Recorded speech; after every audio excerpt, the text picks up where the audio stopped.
de Desarrollo Fronterizo, que ha sido presentado por el Grupo Parlamentario Fronterizo precisamente. Hace un instante escuchábamos al asambleísta Rubén Bustamante de la provincia de Loja. Ahora en el uso de la palabra el asambleísta nacional Fernando Burbano. Es una demostración para el país de lo que la Asamblea Nacional está haciendo en un fiel compromiso de debatir los temas que le interesan al pueblo ecuatoriano.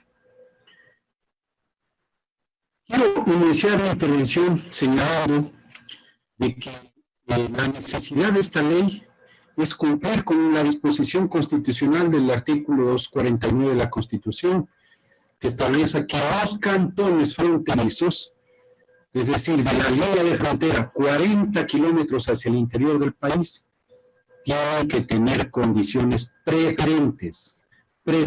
Y esta palabra preferentemente, para muchos funcionarios de Estado, preferentemente se olvidan, preferentemente no toman en cuenta, preferentemente están fuera de la planificación de los ministerios. A tal punto que a raíz del bombardeo en Esmeraldas, recuerdo que se generó, por ejemplo, un plan de desarrollo, paz y seguridad para la frontera norte. Y se apuraron en las compras de material bélico y se han demorado una eternidad en generar realmente programas de reactivación, tanto para Esmeraldas, para el Carchi como para Secumbíos.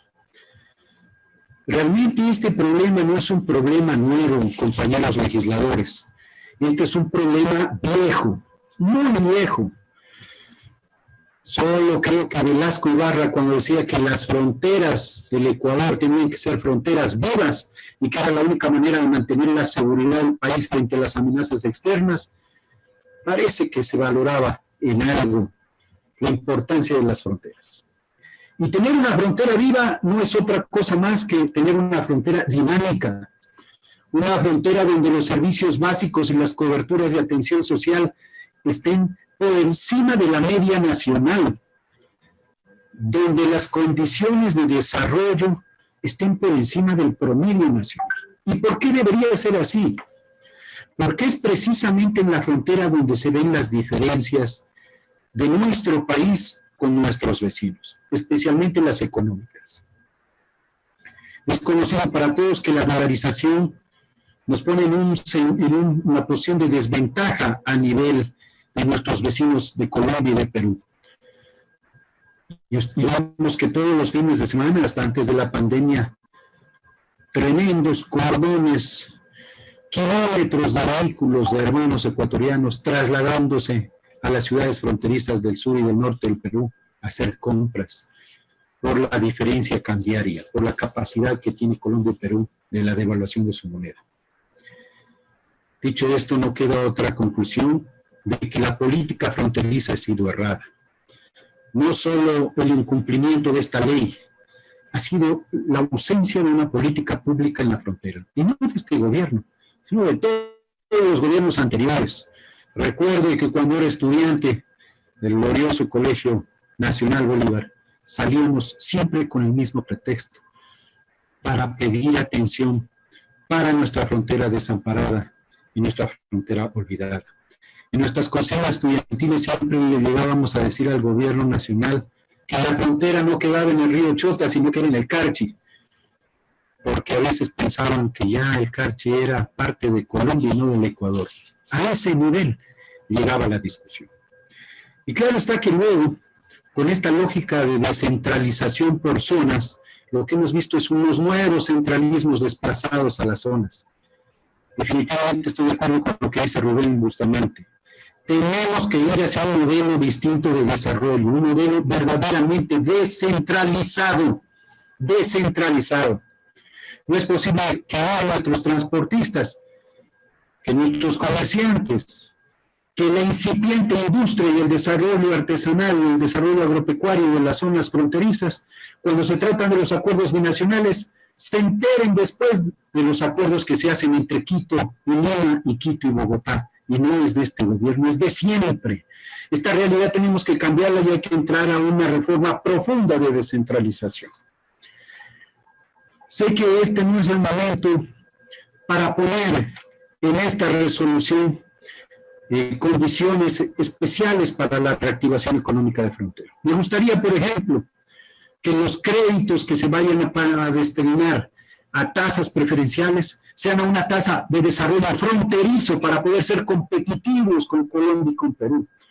Me gustaría, por ejemplo, que nuestros artesanos, nuestros agricultores, nuestros microempresarios puedan tener atención preferente en este nuevo bloque de beneficios que va a haber para la reactivación del país para salir.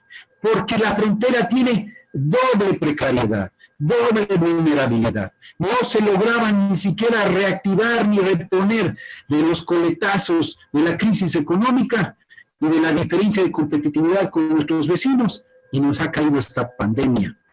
Por eso hay que tener una atención especial a estos sectores de alta vulnerabilidad. Quiero sumarme a la felicitación por haber hecho la evaluación de esta ley.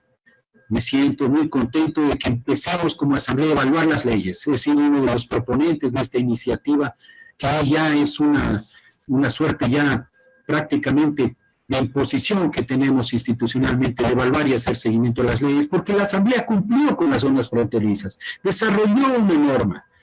El incumplimiento ha venido lastimosamente de los funcionarios de los ministerios que, como digo, siempre postergan las relaciones fronterizas.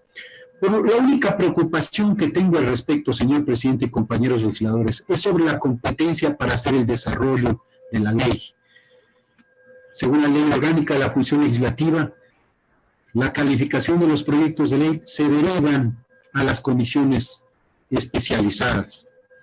No quisiera que en el futuro vaya a ser observada la legalidad del procedimiento, precisamente por no haber derivado o encargado la reforma de esta ley a una comisión especializada. Pongo en consideración este tema. Considero que el trabajo del grupo parlamentario ha sido un trabajo muy bueno, con mucho corazón, con mucho entusiasmo y mucho interés. Pero sin embargo observemos esto que pudiera ser quizás un obstáculo futuro para aquellos que no quieren ver el desarrollo fronterizo como dentro de la agenda de prioridad nacional. Y finalmente, señores compañeros, yo creo que también hay que ir hacia una evaluación de la política pública, no solo el cumplimiento de la ley, porque la ley deriva en la política pública. Nos pueden decir que han cumplido con tal o cual disposición de la ley, pero hay que evaluar la política pública. ¿Cómo está la política pública, por ejemplo, para que nuestros transportistas de frontera tengan iguales condiciones que los transportistas peruanos o colombianos? Que muchos de ellos en un día logran tener permisos de internamiento del país, donde tienen un sinnúmero de facilidades, pero nosotros seguimos con las trabas burocráticas que nos vuelven más y más débiles en materia de competitividad. Nos gustaría, por ejemplo, saber cuál es la eficiencia y la eficacia de la política pública para el sector agropecuario de frontera. Por ejemplo, en el marco de los nuevos acuerdos multilaterales y de los acuerdos de comercio, por ejemplo, con Europa, cuando los papicultores carchenses que ocupan un volumen grande de la producción nacional pudieran estar vulnerados posiblemente en los próximos años ante el ingreso de tubérculos, especialmente europeos. También quisiéramos ver cuál es la eficiencia de la política pública en favorecer a productores, por ejemplo, de frutos andinos, por ejemplo, productores artesanales en mercados justos, promovidos desde el Ministerio de Comercio Exterior, para ver si está la frontera en la agenda. Estos y otras preocupaciones tenemos que también analizarlas, y creo que ahí el grupo parlamentario puede ser un pilar fundamental para la evaluación de la política pública en materia fronteriza. Le agradezco su atención, compañeros legisladores, señor presidente. Muchas gracias. Las observaciones planteadas por parte del asambleísta nacional Fernando Burbano. Vamos con una nueva intervención. Se trata del asambleísta Elio Peña. Se ha anunciado precisamente la intervención del legislador Elio Peña. Nos encontramos